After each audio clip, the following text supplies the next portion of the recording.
Check the mic and make sure it sound right, boys.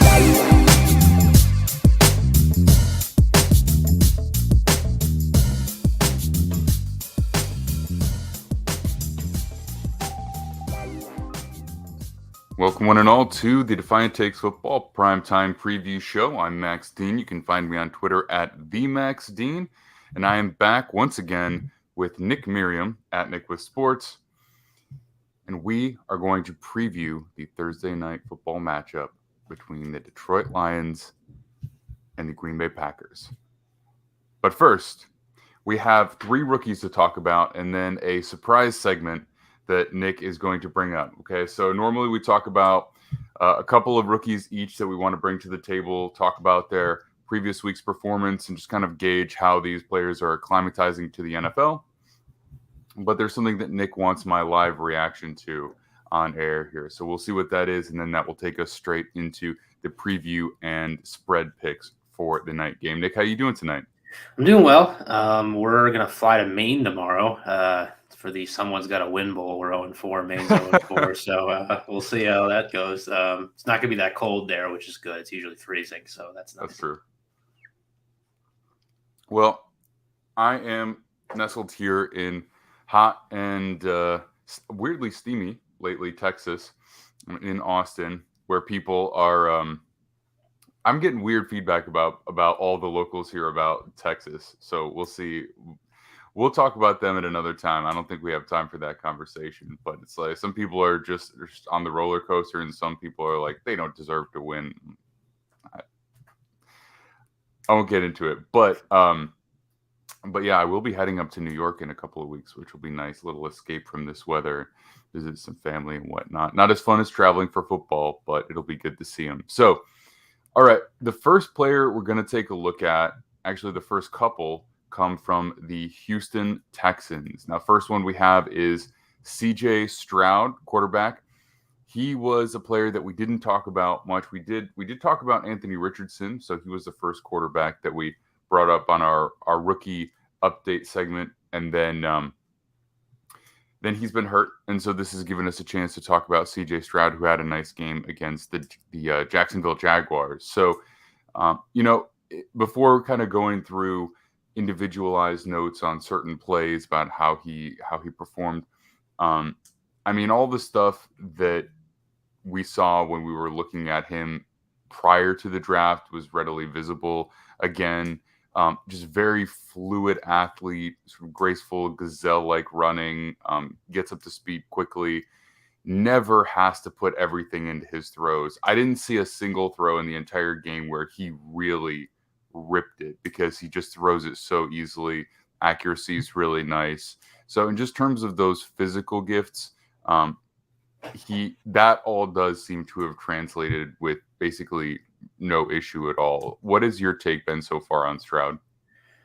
So the early comp that a lot of people I think gave him was Matt Ryan, and that was like the beginning of last year, like before we had seen him really have kind of a rough start, good finish, great finish for the Sugar Bowl.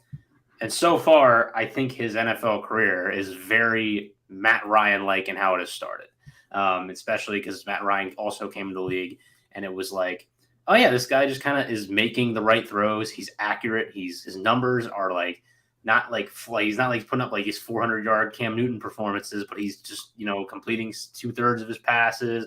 He's averaging over 8 yards a throw. He's protecting the football. They're scoring points, and it's a very, very encouraging sign from a young player because we think he's capable of doing more than just this.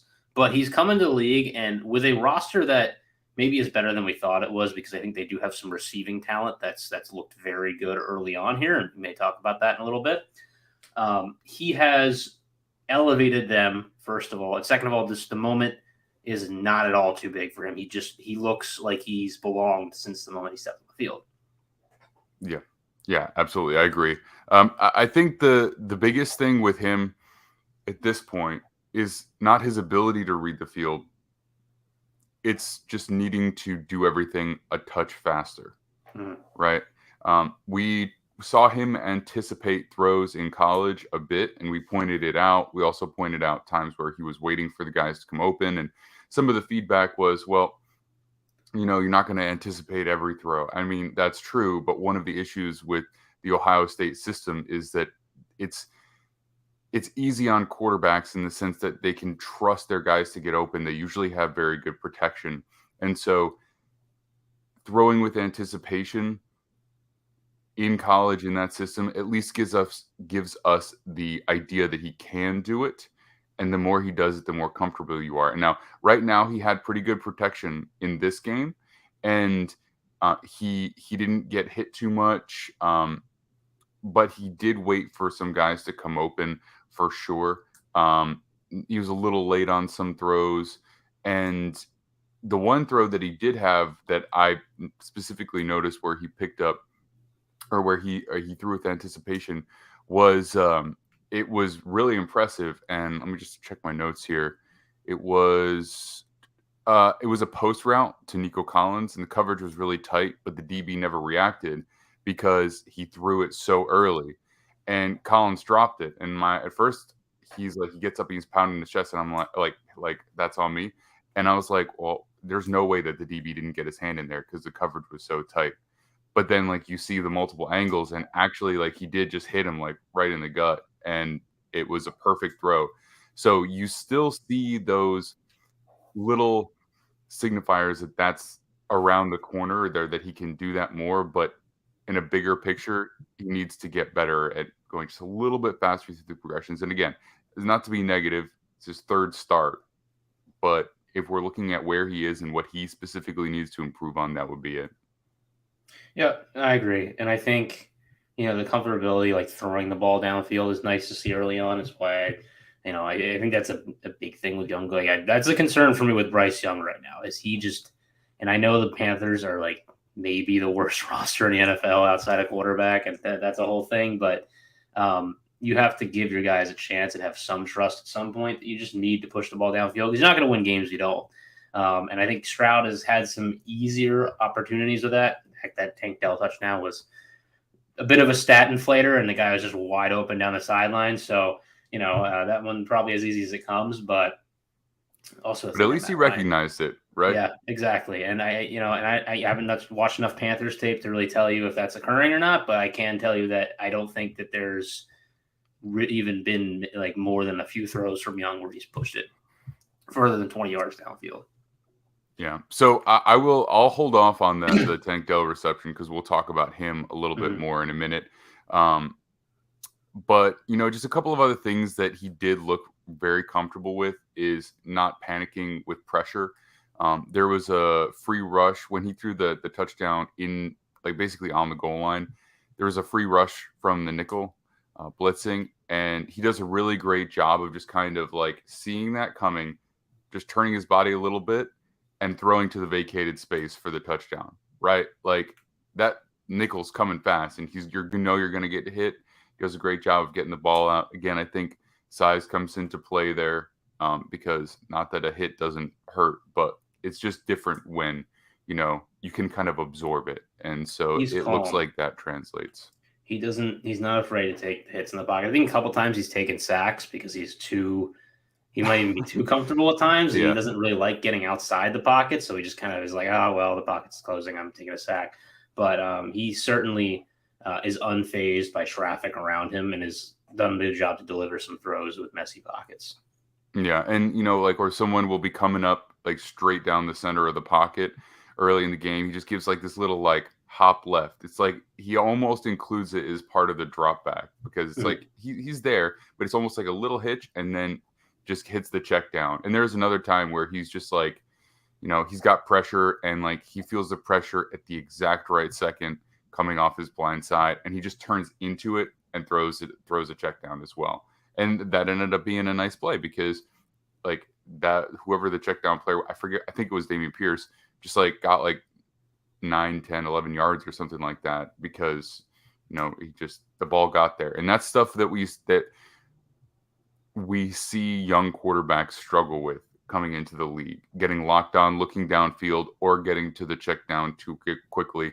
And so I think there's a lot of things that he's doing really well. And of course, like, again, just that athleticism. When he's on either a bootleg or he just escapes the pocket, he just moves so gracefully. Like he's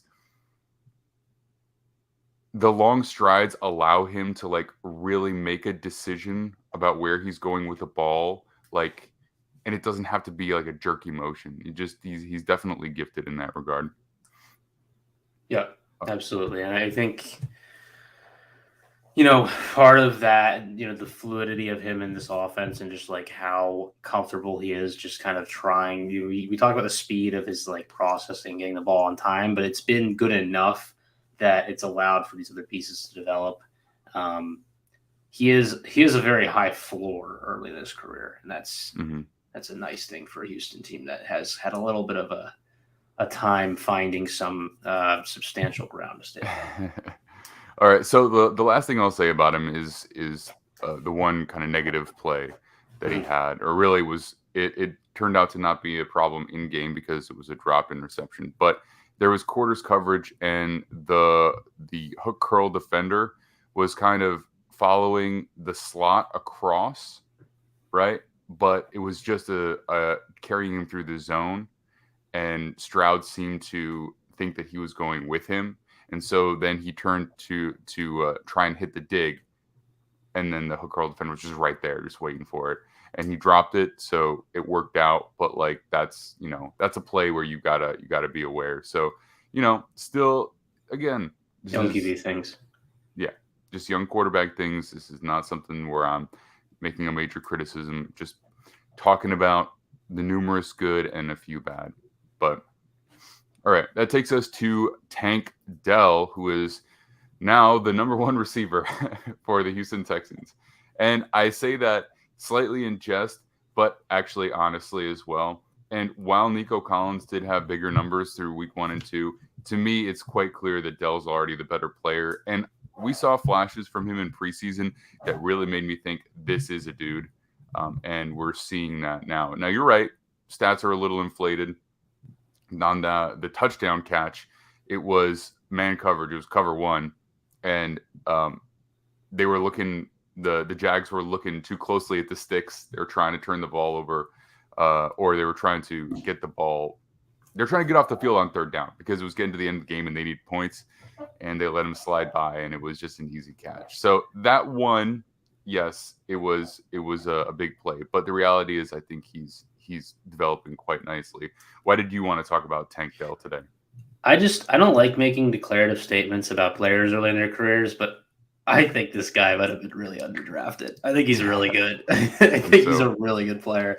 And I think the size probably is the reason for that. Maybe playing at Houston, like not a big school, but we saw him at the Senior Bowl and he dominated. He was like one of the best players there. And there's still kind of that thing of like, oh yeah, but he's not very big. Like, maybe he's maybe his top 50 pick or something like that. He ends up going top 3rd round, 66 overall, maybe a little higher because he's a hometown kid. So maybe the Texans like reached for him a little bit. That sometimes happens. But in terms of like a shifty, speedy, like what we would have called a slot type receiver, that he has shown so far a skill set that is about the peak version of that, in that he can go outside, he can play inside. You can give him the ball short. He can make a few guys miss. He's shown the ability to use his speed over the top to beat you deep. And then also kind of a little bit of this presence over the middle in terms of ability to settle his own. And then also there, he's shifty and can make guys miss. We've talked about like Zay Flowers, some of these other younger receivers, and we're like, oh, this level of the field, they look awesome early in their careers. Like maybe one of the better guys in the league already just doing this, but they need to develop these other parts of their game. And I don't know that Tank Dell is like the best at anything yet, but he just hasn't failed to do anything he's been asked yet. And it's surprising from a guy who is, saw again, like hammering the size thing again, because he's only 165 pounds, 5'8", but he was the best player on the field in that game against Jacksonville. He gave the Texans an element on offense that they've been missing. I think that Jacksonville, quite frankly, would have really liked to have in that game. And again, this is an undersized rookie who's shown up and has changed the dynamic of this offense, and that they have an over the top threat, but also a guy that just wants to get the ball in his hands because he is dynamic.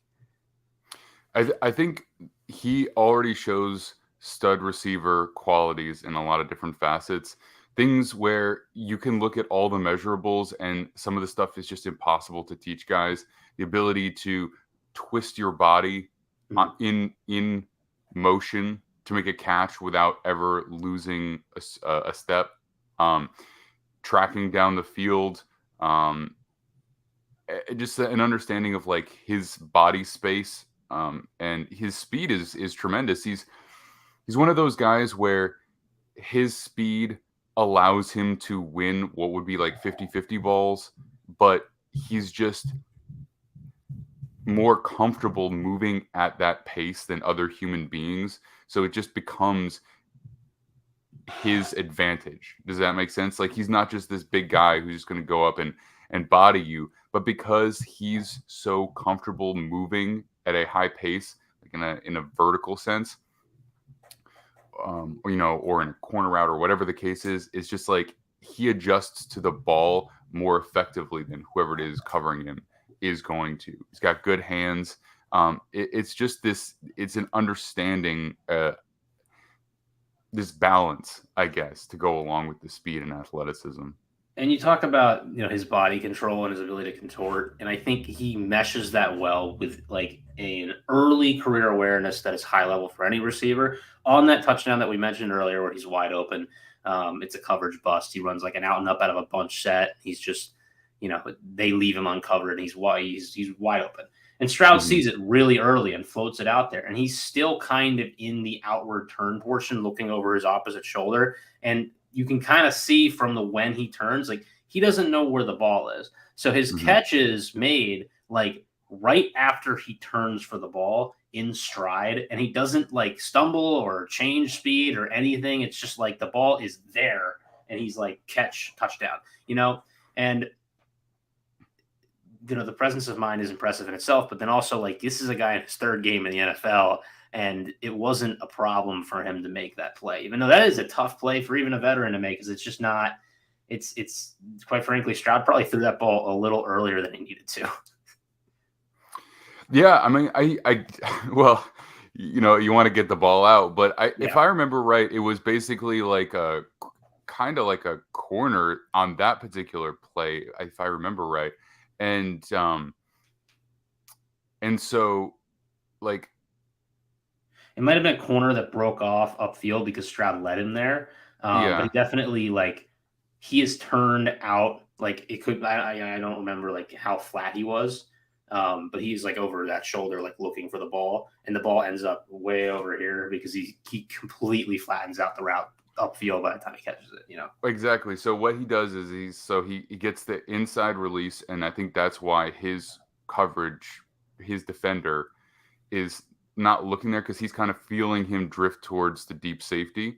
And so he's looking at the sticks outside, and then Dell cuts outside. So he's running the corner. And so he's like waiting for the ball to come this direction. But because it's a bomb, it's like, for those of you who aren't watching YouTube channel, I apologize if you can't really see this, but right. So if you're running, like if I'm running towards the corner right now, and then the ball is supposed to be coming this way to me, like in this direction, it actually ends up coming here. So he has to turn his body completely and catch on the other side. So I think that's what you're talking about. But yes, that's the rotation. That was very impressive. But if it wasn't for the fact that it was laying out with so much air underneath it, he probably couldn't have made the adjustment at all. So you have to give credit there as well. Yep.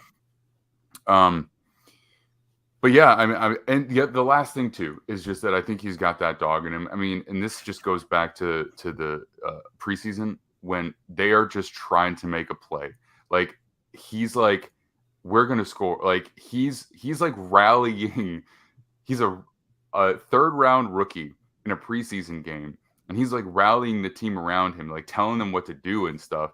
And he's just like, I just want the ball. And you don't usually see that young, right? No. You don't see guys being willing to be that vocal, or if they are, sometimes it just doesn't work out for them, because it's like you have to have a unique ability to perform that young if you're going to be vocal like that young. And so I was really intrigued by him early on, and it's cool to see him kind of coming out. They different body type than what they have elsewhere, which is good too, because it gives them a little bit of that versatility. But I think he's going to be more consistent for sure than Collins. And Woods at this point, I don't even know how many receptions he had in the game. I'd have to look, like 1 or something. It was not a lot. So he's kind of an afterthought in the receiving game. He's just kind of a veteran presence for them at this point. But all right, let's hit our last rookie here so we can hit the final segment before we talk about the upcoming Thursday night game. All right, next we have one of the gaudiest statistical games that I've seen in a long time. And it's funny because it's like, so we're talking about, let me actually adjust that because I put his name slightly incorrectly, but Devon Achane of the Miami Dolphins, running back, incredible athlete, like pure track fast. He might be able to challenge for fastest player in the NFL right now. And it's just such a perfect fit for him there, because I don't know if he would be able to perform at this level this early anywhere else. And I say that because you look at just the ability that is not scheme related, speed, and then he's slippery, and he has really good contact balance for a back of his size, but he also isn't really ever taking on direct hits, right? He's just really good at getting in a position where you're just like falling off of him kind of, because you don't have the leverage to lay the wood, so to speak. And I just think so few other offenses are built to give a player that much space to work with, because, you look even in the receiving touchdowns, he had 30 yards of receiving and 2 receiving touchdowns to go along with his 200 rushing yards and 2 rushing touchdowns. But those were not like these incredible plays, before the ball is in his hands. It's all set up just to get him the ball and then let him do his thing. And I feel like the run game is that way as well. Like, he's not shaking off tackles from a D end, right? Like, there's always so much space when he gets the ball that, like, by the time you close on him, he's already put you a little bit out of position. So he's a really unique player that just went to the perfect possible situation. Yeah, and I think I wasn't certain how his ability to break tackles would hold up at the NFL level. He did a little bit of it in college. Obviously, he was a kick returner, showed some of that off there. And it looks like a thing early on here. Some of the receiving numbers a little inflated by like some of the most absurd like red zone play calling brilliance I've ever seen. Like, watching that game was just like, oh my God, Mike McDaniel is standing there with like his clipboard. And he's just like showing them what he's doing. And he's like, we're going to do this. And it's going to be, Tua's going to do a 360 and he's going to throw it back in. And it's like, oh my Lord. Like they ran a tunnel screen up the middle of the field where they faked jet one way and threw it to a chain, like where the center was standing, because they faked zone the other way. And so the inside zone became the tunnel screen. Like, this is ridiculous stuff that's going on. Like, it's awesome, but genius coach. He might be the greatest ever. Like, I'm not even joking. Like, it is absurd watching that offense like starting to like actually get going in year 2 here, and I think it's just starting. Like, I think this is gonna be a thing, but this is great, I think, for like the analytics community, because this is an offense that is purely showcasing like the passing game opening up the run game, because they're just the defense is so scared. Denver's running cover 3 and they're like so backed off and so spread out that like Tyreek Hill runs just like a deep crosser, and they're like, oh crap, like he's not actually running too deep. He's running deep, but like not as deep as we were afraid of him running, and like he's still scoring because he's that fast. So now they're all like, we gotta be on our toes they're all just playing back because they don't want to get beat over the top. And so now you got all these light boxes and you're running the ball up the middle. And like you said, the guy's getting his speed, his acceleration before, they're ever able to crash down on him and make a tackle. And then if you have any tackle breaking ability on top of that, it's just like, good night, Irene. Like, and we saw that they have like 3 runs that were 50 yards or longer. Like, that doesn't happen anymore in the NFL. Like, it's just absurd. It was crazy. First of all, I do have to say this. That was a piss poor tackling job almost across the board by the Broncos. Like it just no one felt as if they were the aggressor across the line. It seemed like everyone was like afraid to go all in on the tackle and look bad as they whiff. But like you can't play defense like that. Ultimately you'll just miss anyway, or you'll just be shaken off by a guy who's 45 pounds less than you or more, right? So I think, the Tyreek Hill dig is one of the most dangerous routes I've ever seen, because he can just beat you anyway, right? If you're playing him in man coverage off the dig, he will just wreck you on the break.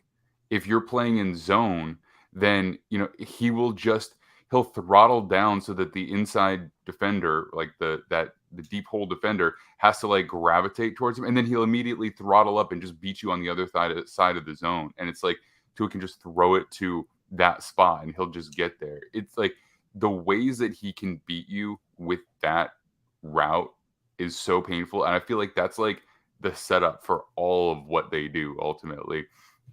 And so I obviously the go ball too, but like the dig is, I think, what just terrifies them, because you can just get 20, 25, 20, 25, like over and over and over again. And, that's almost worse than one big play. So what that does is it sets up this situation where everyone's playing so far off everybody else. And like nobody's really that sure of where the play is going. So like that instinct that you see defenders just like blow up a play with behind the line, we're seeing it literally happen less by the week as the Dolphins are getting more comfortable with this offense and they're just introducing more stuff. Like you see the plays for loss are almost non-existent, unless it's a sack or something like that. So it's crazy. Now, there are going to be better defenses who will hold up better.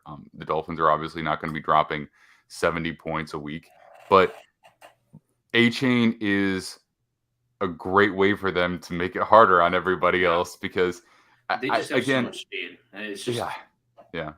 And I didn't think it would be this simple. Like, oh, they're that fast, you can't do anything about it. It is that simple. Like, they just are that fast. If it wasn't designed so well, then it wouldn't. But it is. Yes, so but it's it's on top of that. But I think that was taking that into account already. Again, this is in no way a criticism of him as a player, but just when we think about running backs, traditionally speaking, his skill set is just so perfect, because it wouldn't look like this, right? Like he has elements of Chris Johnson for sure, where it's just like there's just this gap that would normally close and he's just through it before it does, the way it used to be with him. But I don't think we'd be seeing anything on this level of production this early if it wasn't for where he was. So I'm just trying to give credit to both aspects and not be like he's the next superstar. And also he might be, but another of him with Mostert that they can just like, oh, this guy's tired. Okay, this guy also runs a 4.2. Like, by the way, they play them at the same time regularly. So it's fun. All right, so what is this transition? It's a very good transition. Right. Speaking of like not playing rookies, so my main point that I wanted to bring up tonight, and this is something Kyron and I had discussed when we were talking about playing rookies early in their careers, is that we're not really playing a lot of our first rounders this year. We're giving them time to kind of sit and develop a little bit more. And I don't know if that's a reaction to like maybe we've been forcing guys into games too early, and maybe because the media, I don't know, like people want to see what they're about. But just when we every week, Max and I like don't really talk about it a lot, but we kind of text like who we're going to talk about. And like, and I'm like thinking like through first rounders, like, oh, I've had a good game this week. And I'm like, none of these first rounders are playing. And so I went through it, and there's like half of them are legitimately like backups right now. And some of them, a lot of them, especially defensive linemen, are like rotating. But we're giving these guys like a unique amount of rest and ability to kind of develop as the season is starting out versus previous seasons. Generally, I've seen, like, I went through a couple of drafts, counted the number of guys that I could remember, like, didn't start right off the bat. And it's generally somewhere between like 8 and 10. And this year it is like 16, 17. And it's also like the quarterbacks are all playing. The players drafted at the top on like worse rosters are playing because they don't have guys that are starting at the spots that they need help in. So it's, a lot of these middle ground teams, like picks 10 to like 19, that normally would also need the help with their roster, are still kind of in a position where they've taken players who are more long-term development plans, because not necessarily drafting a position they need immediately. Yeah, no, I agree. And I feel like we kind of touched on this briefly a little bit, like naturally last week. Even the guys there's a lot of guys who are playing but not starting, or playing majorly reduced roles than you would expect from a top 20 pick, right? Like Jack Campbell is a guy who is not playing like full time. Kalijah Cansey, Emmanuel Forbes, Will McDonald, who's barely played at all, Broderick Jones, who's a straight backup, Lucas Van Ness. Jahmyr Gibbs is playing, but he's splitting carries, and while that may not last long, at least the start of the year, he's really not the lead back there. It's interesting that teams almost across the board have made this concerted effort to not rush their early picks out there for the sake of, development. And I think that you have to, and this is always something we've kind of talked about when you talk about developing players, but especially at like the highlight like positions, is that you have to take this player's psychology into account. And every game that you put them out there where they struggle is a game that they have to overcome mentally. And some guys just kind of have an innate ability to do that. Some guys need coaching to do that. And some guys just can't do it. Sometimes they can't overcome those early struggles, right? Some guys need success to breed that confidence. So, you got to know that to some degree before you pick them, and have a plan based on that pre-existing knowledge, and then recognize deeper in training camp. And it seems like that psychology, the awareness of that psychology is permeating the NFL in a way that it didn't used to, where it used to be, outside of quarterback, there was only a couple of teams who would not play first round picks, right? Like Steelers, Packers, a couple of teams that wouldn't play him. And then a lot of teams had them, but they don't really have them. Well, yeah, but I mean, I'm talking about like the 20 odds, right? So like, and then, so it's like, unless you're a quarterback, you're basically playing if you're a first round pick for the most part. And then, as things have gone on, now it's like quarterbacks are almost all playing.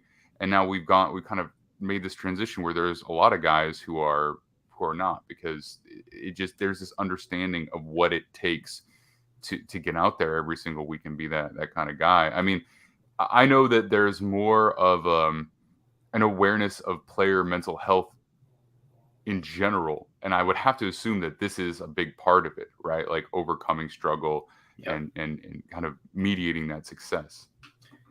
I think you nailed the number one point there. I think that's the biggest takeaway. I think secondarily, a takeaway that can be just more strategically is I do think teams are more open to just drafting good players now. I think that they say, we have 2 edge players and one of them's contract is going to be up at the end of the year. Take a third edge player. Or even if we have a third, we kind of take a fourth because he might be better. Because they understand that these positions are important and it doesn't hurt to get a better player longer term. That'll be on a rookie contract. And having that opportunity to use that asset on a guy who doesn't need to be excellent immediately, making a long-term investment is generally not just a safer thing to do, but it's just smarter because you're not gambling on that success immediately. Yeah. And, I think a deeper understanding of the new age of salary cap is helped as well, because, in the past, your first round pick was so outrageously expensive comparatively speaking, especially the early guys, where it's like they're getting paid near the top of the market for their position. Whereas now, again, and outside of the top 5 or whatever, most of these guys are paid at a backup level for their position when they enter with their rookie contract for the first 4 years. And it's not until the 5th year where it really elevates. And depending on how good the player is, you might still be getting an actual discount on that 5th year option. But if that's the case, then you can invest all of your finances into players that are starter caliber, right? And that there's a huge range what starter caliber means, and treat your first round or second round pick as a backup who has a lot of upside, because that's basically how you're paying them. And so when you consider it that way, it's a little bit easier to stomach, right? I know draft picks are valuable in that you only have one first round pick, and you can't just that it only works one way. But if you think about it in kind of the conglomeration of a number of different years, then you actually have 4 first round draft picks, right? So if you think about it that way, and like you can actually split the asset that way instead of just this year, it does make it easier to stomach to not put those guys out there, even though fans haven't necessarily jumped on board with that. I know that there's a lot of fans out there frustrated that the first round pick that their team isn't playing right away, but I think it makes a lot of sense. Yep. Couldn't have said it better myself. Okay, so that takes us into our preview. Lions at the Packers. This is a fun game, right? We got 2-1 teams. Packers have owned the division for a long time, and Aaron Rodgers moves on. Jordan Love gets his first year as a starter, and then the Lions are riding the high of this build-up, really, truly starting from Hard Knocks last year, going all the way through the season, through the offseason, great draft coming into the year, win over the Chiefs. So this is a huge moment for the Detroit Lions, I think, going up against who's been big brother in the division forever. And it's also a big moment for Jordan Love, where he's playing in his home stadium against a division rival, not playing against the Bears, playing against a legitimate team. Sorry, Brett. That was just catching a stray bullet there. Sorry about that. But, this is a real team that is vying for the playoffs. It could very well go with a very good offense and emerging stars on the defensive side of the ball. So how he holds up to this is going to be, a part of the story of Jordan Love.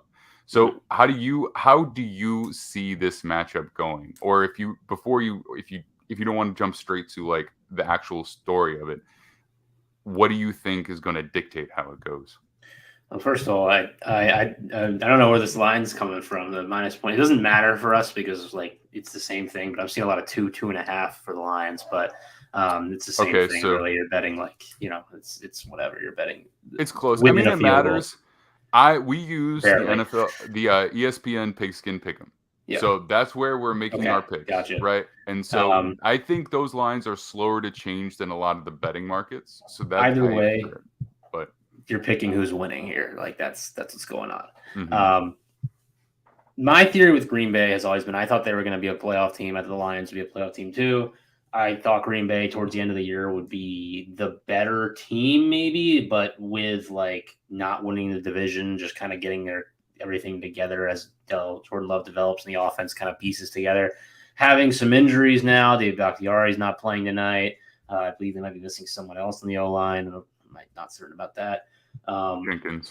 Jenkins is out. Yeah, I'm a little concerned about what I think is a very underrated Lions pass rush and a good defense. I think both ways. I think this pass rushers can get after teams. I trust the Lions a little bit more right now. The Gabe Hutchinson is really coming to his own. I think they have a nice number of bodies outside of him. Lynn McNeil's played really well in the interior against the run, allows him to kind of tee off from the outside.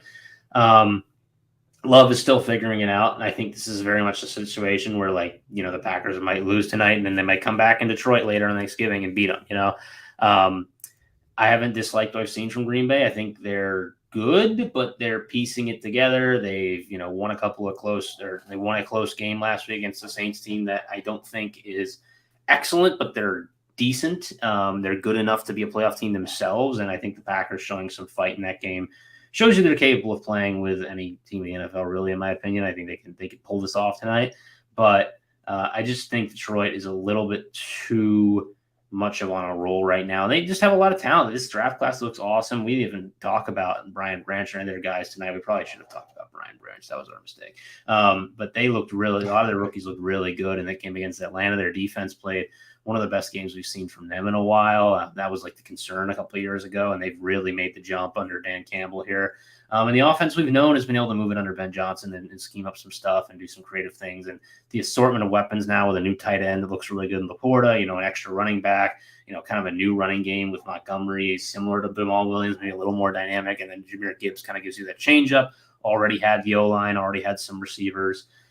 It's a complete roster. It's not the best roster in football, but it's a very complete roster. And with good coaching, they are early in the season difficult for a team like Green Bay, who is finding themselves a bit. Yeah. So just to run through the really key inactives, players that are already ruled out, which we know by this point: Kirby Joseph, Emmanuel Mosley, and Halapoulivaati Vaitai. So they're missing starting guard, starting corner, and starting safety. So Lions are missing starters for sure, but the Packers are missing a bunch of really important players. So Bakhtiari's on IR. So aside from him, they're also missing Elton Jenkins out for this game. They're missing Jair Alexander, who's a phenomenal corner for them. They're also going to be missing Devondre Campbell, starting linebacker. So key players across the board, some similar positions, interestingly enough. But I think that, right now, one team has more veteran leadership in the big places, right? Jared Goff as a quarterback. Then defensively, well, I guess defensively they're pretty young. I'm going to rephrase that. There's more veteran leadership at the quarterback position, which I do think matters. And so I am, just so that I can make it official before the game kicks off, I'm going to take the Lions here at -0.5. And honestly, if it's 2.5, that's close, but I'll still take them. I think this game will be tight, but just to keep it consistent, I'll go over. I'll take I'll take the Lions to cover -2.5. I think probably what has happened is just the ruling out of Bakhtiari and Jenkins has pushed the line a little bit more in the Lions' favors, which it makes sense, and I'll take that either way, I guess. But I'm taking the Lions with either line pretty clearly, in my opinion. And I'm of the belief that the 3-point thing is real. If you're within 3, that's a kind of power number for betting, and you don't really want to think of it other than whether you're picking the game or not. If the Packers lose this game by 1 or 2 points, well, it happens. But the Lions are the bet here, and it's one of those where it's a Thursday night game early in the season, and these games tend to really, I think, lend to continuity.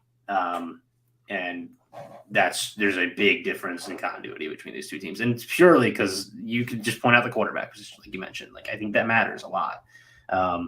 Jordan Love could end up being the MVP this year. I don't know. He could end up throwing for 4,500 yards.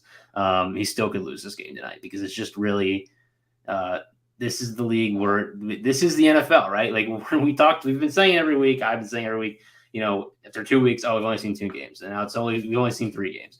And we're going to continue to say this until around week 7, because we're just there's going to be a 1-5 team that goes on a 5-game win streak. It's just, this is the feeling phase for every team in the NFL. And these, 3-day rest, get ready, we got a football game type matchups are very difficult for a team that is not certain what they're good at yet. Because how do you prepare? So now that we've kind of covered the upcoming game itself, I want to talk about the Lions rookies ever so slightly. Okay. And in a unique way. I'll rephrase that. So, first of all, part of me wishes that we didn't talk about Laporta in our week 1 breakdown because he's just getting better and better, and it would be more fun to talk about where he's gotten now. On the flip side, I do have that now logged. You know what I mean? Like talking about how high I was on him. So, the deeper we go there, it just seems like he's developing week to week. I mean, it was like 35 yards receiving, then 60 yards receiving, 84 receiving, and a touchdown with a long play. It's like he really seems to be integrating into the offense quite well. And, the blocking we talked about before too. So, if you want to bounce off of that, you can. But the other thing I wanted to talk about was not a rookie, but Jameson Williams. Because I was not that big on Jameson Williams coming out in his rookie year. Not just the injury, but more so there was just something about the way that he played that I couldn't quite get behind.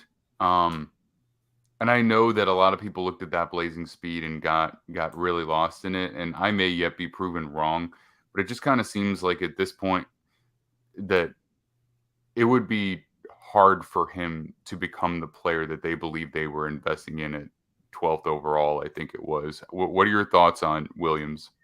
Yeah, I mean, I liked Williams. I wasn't like, he's wide receiver 1 if he's not injured type guy. I thought he was a very solid player. I would have taken him in the first round. I don't remember what number receiver he was for me, probably 3 or 4. I definitely like the Ohio State guys better. Yeah, it's concerning to be at the point that we're at with him, where it's just like, I don't know how many catches he has in his career. Is it like 4? Like, it's just, he hasn't been on the field a whole lot. He's still kind of nursing an injury currently. I haven't watched like the Lions tape extraordinarily close to this point.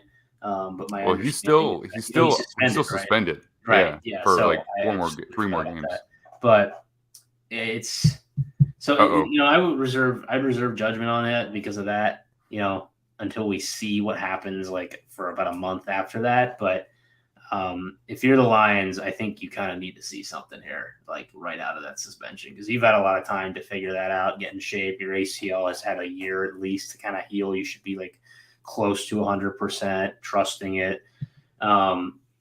And I just, with what they have there already, how well they've used new pieces with that offensive coordinator they have down there, he should produce at least a little bit right off the bat. And, last year, it's hard to like join the middle of the season, when you're a rookie and really like produce. But now we've had a whole off season. He should know the offense. I don't think they're dead in the water on this because it is an important position and they need a guy like him to like work out. And if he does, I think it'll be huge for them. But it could be the type of thing that could put them over the top to being like a Super Bowl contender. But we are teetering on that. Like, he's either going to be really good for them or he's not going to be anything. Yeah, well, we'll see. We don't have to talk too much about something that we haven't actually seen a whole lot. You expect more than 4 catches in the time that he was there, but we can revisit this once the year goes on. I think the thing for me is that I just didn't feel like he was physical enough for the NFL. And yeah, I can see that. It's not really something I say too often about college players, right? Like sometimes physicality is like a plus, but it's not often where I'm sitting there saying like a player physically talented enough to be warranted as a high pick potentially. I just don't think he's got it, because it's like, what are you really saying there? You know what I mean? It's like you're just reading between the lines, and I'm not a scout that goes and gets to talk to the staffs and stuff like that or whatever. But it's just like he was just too averse to blocking. He's just too averse to like ever, fighting off press the way I wanted him to. So anyway, it is what it is. Looks like Lions are going to be pretty good regardless, although they did just give up the interception. So, but all right, Nick, appreciate you coming on to talk rookies. We'll be back again next week. So if Brian Branch has another big game, don't worry. We can talk about him then. Talk about some of the other big guys. Jalen Carter might be coming off another big-time performance too. So there's plenty of rookies to talk about, even if they aren't starting. And some of the guys that we just, coming out and playing in a way that we don't expect, guys that are second, third, Tank Dells, the Devon A-Chains of the world. So lots to continue there. Now, we will be back after the game for a recap. Coach Kevin Spencer and myself, as well as Matthew Brown, to talk fantasy and answer your questions. We got a lot of questions last week live on the stream, which was cool. We could respond to immediately. So if you want to hit us up for some fantasy chat, do that as well. If you are listening to the podcast, then this is the end. And we will see you all again very soon.